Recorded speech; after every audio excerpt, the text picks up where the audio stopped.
まして誠にありがとうございます。本日はですね、のり入れ口ですね、畑ののり入れ口、これを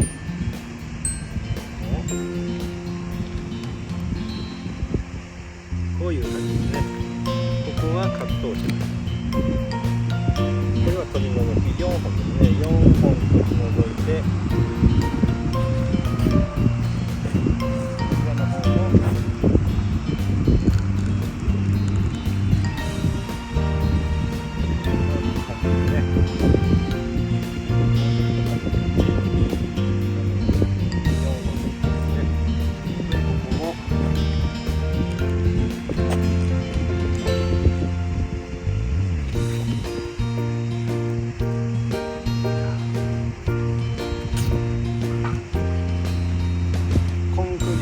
厚みが10センチですね。コンクリートを持ってくださいということで、ここを全部底掘りをして、コンクリ10センチですね。それから採石10センチ。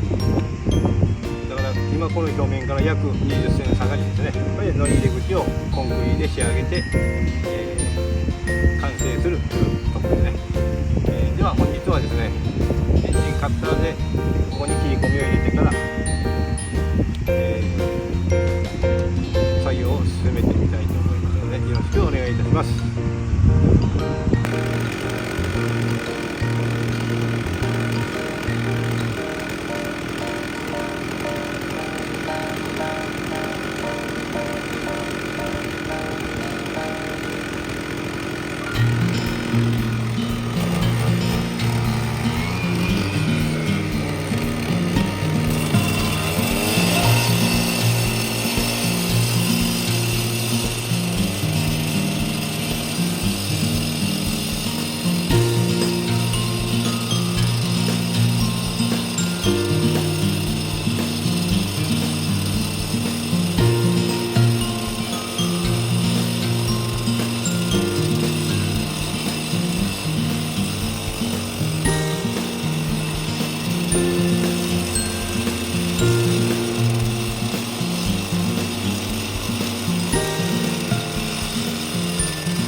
3時半ぐらいには終わりましたね。